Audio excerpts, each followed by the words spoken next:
Olá! Sabe, para a gente entender o Brasil de hoje, de verdade, a gente precisa olhar para baixo, lá para a fundação, aquela parte invisível sobre a qual o país foi construído. É exatamente isso que a gente vai fazer aqui. Mergulhar nessas correntes históricas profundas que, acredite, ainda moldam a nossa sociedade. Pensa no Brasil. Qual a primeira imagem que vem à cabeça? Quase sempre é essa, né? Uma tapeçaria cultural super vibrante. Uma mistura, uma nação que foi tecida com fios de povos indígenas, europeus, africanos. E é uma herança da qual muita gente se orgulha, e com razão. Mas e se a gente olhar por baixo dessa superfície tão colorida? A gente vai encontrar uma fundação bem diferente. Uma base construída sobre uma história, olha, bem mais complexa. E em muitos momentos bastante dolorosa. A pergunta que vai guiar a nossa conversa é essa aqui. O que é que sustenta de forma invisível toda a estrutura da sociedade brasileira? Então, para a gente responder essa pergunta, nosso caminho vai ser o seguinte. Primeiro, vamos conhecer a história de um homem para entender a fundação do Brasil. Depois, a gente mergulha no sistema atlântico de escravidão. Em seguida, vamos ver a incrível resistência que existiu. Aí, a gente analisa a promessa que a abolição deixou no ar. E, por fim, vamos tentar decifrar o legado do racismo que a gente vê até hoje. Para a gente conseguir dar um rosto a uma história de milhões de pessoas, nada melhor do que começar com a jornada de uma única pessoa. Sabe, às vezes, a melhor forma de entender um sistema tão gigantesco é olhar através dos olhos de quem viveu aquilo na pele. E esse homem é Mahoma Gardo Baquaquá. A história dele é incrível porque a sua autobiografia é um dos raríssimos relatos em primeira pessoa que a gente tem sobre a jornada completa. Pensa só, da captura lá na África, passando pela travessia do Atlântico até a vida como escravizado aqui no Brasil. É através dos olhos dele que a gente vai enxergar esse sistema. Claro, a história do Baquaquá não foi um caso isolado. Longe disso. Ele foi tragado por uma das maiores e, sem dúvida, mais brutais empresas de toda a história da humanidade. O tráfico transatlântico de pessoas escravizadas. Olha só esse número, 4,8 milhões. É um número que choca. De todos os africanos escravizados que foram trazidos à força para as Américas, o Brasil foi, mas de muito longe, o maior destino. Quase 5 milhões de pessoas. Para se ter uma ideia do que isso significa, é mais ou menos 10 vezes o total de pessoas que foram levadas para os Estados Unidos. 10 vezes. E não foi algo que aconteceu rápido, não. Essa estrutura durou mais de 350 anos. Pensa nisso, 350 anos. O Brasil foi a nação que manteve a escravidão por mais tempo e foi o último país das Américas a abolir formalmente essa prática.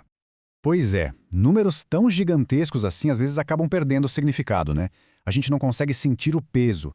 É por isso que a voz do Baquaquá é tão poderosa. Essa citação dele. A repugnância e a imundície daquele lugar horrível nunca serão apagadas de minha memória. Isso transforma a estatística em dor, em tormento real. É o testemunho humano do horror que foi aquela travessia. Então, aqui tem um ponto crucial para a gente entender. A escravidão moderna, essa do Atlântico, foi diferente de outras formas de escravidão que já existiram na história. Não era, por exemplo, consequência de uma guerra ou de uma dívida. Não, era uma atividade econômica mesmo, em larga escala, super organizada. E tinha um componente racial muito claro. A pessoa negra era vista como uma peça, uma mercadoria a ser comprada e vendida. E a chegada ao Brasil, infelizmente, não significou o fim do sofrimento. O Baquaquá foi vendido em Pernambuco e a vida dele, sob o domínio de um padeiro, foi marcada por uma violência constante, castigos terríveis. Chegou a um ponto em que ele preferia a morte àquela existência. E essa era a realidade diária de milhões de pessoas. Mas isso é muito importante. A história dos africanos e seus descendentes no Brasil não é só uma história de sofrimento e vitimização. Não mesmo. É fundamentalmente uma história de resistência, uma resistência inabalável. Mesmo contra um sistema de violência total, a luta pela liberdade, essa nunca parou. E essa resistência tinha muitas caras, sabe? A gente vê algumas aqui. Ia desde a sabotagem no dia a dia, tipo quebrar uma ferramenta, até a negociação para comprar a própria liberdade, a alforria. Também tinha as revoltas abertas, violentas. Mas o ato final de desafio, aquele que mais botava medo no sistema, era a fuga. E as fugas não eram só uma pessoa correndo para se salvar. Elas levaram à criação de algo simplesmente extraordinário: os quilombos. Eram comunidades de pessoas livres, verdadeiros refúgios de resistência, fincados bem no coração do Brasil escravista. O maior e mais famoso de todos, sem dúvida, foi Palmares. E olha, não era um vilarejo qualquer, era praticamente um reino, que eles chamavam de Angola Janga, e que resistiu por mais de um século. Imagina isso. Teve líderes como Ganga Zumba, que até tentou negociar a paz, mas chegou ao seu auge com Zumbi, que bateu o pé e rejeitou qualquer acordo que não significasse liberdade total para todo o seu povo. E o Zumbi, que nasceu livre em Palmares, foi capturado quando criança, fugiu e voltou. Ele liderou a resistência final. A morte dele em 1695 não foi o fim. Pelo contrário, o seu legado só cresceu. Ele se tornou o maior símbolo, o grande ícone da luta negra por liberdade e justiça aqui no Brasil. E aí a gente chega na era pós-escravidão.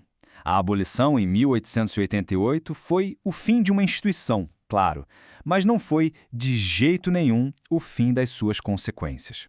A grande questão que fica é o que aconteceu no dia seguinte? O que aconteceu depois que as correntes foram, no papel, quebradas?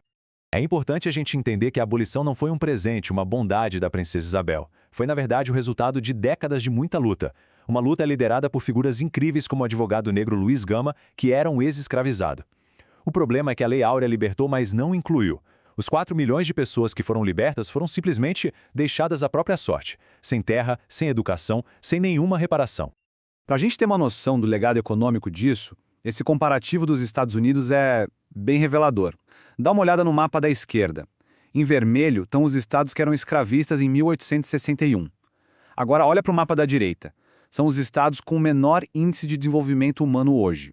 A sobreposição é quase perfeita. É impressionante. A escravidão deixa uma cicatriz, tanto econômica quanto social, que dura séculos. E talvez o legado mais profundo de todos seja o racismo. E aqui no Brasil ele tomou uma forma muito particular. Uma forma que a gente precisa entender bem para conseguir identificar. E aqui, a análise do sociólogo Horaci Nogueira é fundamental. Ele percebeu uma diferença-chave. Lá nos Estados Unidos, o racismo é de origem. O que isso quer dizer? Basta ter uma gota de sangue, um ancestral negro e a pessoa já é considerada negra. É sobre quem você é. Já aqui no Brasil, o que se desenvolveu foi o que ele chamou de preconceito de marca. O que importa aqui é a sua aparência, o seu fenótipo, a cor da pele, o cabelo, os traços. É sobre como você se parece. E essa é a grande consequência do preconceito de marca. Como ele não está na lei, como ele é implícito, disfarçado, subjetivo, a sociedade brasileira meio que desenvolveu o hábito de não falar sobre o assunto. É aquele ditado, né? Em casa de enforcado não se fala em corda. É um racismo camuflado que se esconde atrás de frases como "Ah, mas somos todos iguais", enquanto na prática a desigualdade continua lá, firme e forte. Então, o ponto-chave é este. O Brasil nunca teve leis de segregação oficiais, como as dos Estados Unidos. Mas essa ausência de lei não significou ausência de racismo. O preconceito de marca foi a ferramenta perfeita para manter uma hierarquia racial sem precisar de placas de proibido para negros. A desigualdade acabou se tornando estrutural, sabe? A gente vê isso nos salários, no acesso à educação, nas oportunidades de vida. E assim, a gente volta lá para o começo, para a fundação, entender que o Brasil foi construído sobre a base do maior sistema de escravidão da era moderna e que o legado disso é um racismo sutil, mas muito persistente. Isso não é para a gente ficar se culpando, é um exercício de responsabilidade. E a pergunta que fica no ar, a pergunta que importa, é essa aqui. Sabendo de tudo isso, conhecendo essa fundação, como é que uma sociedade pode, finalmente, construir aquele futuro justo que a abolição prometeu, mas que na prática nunca entregou por completo?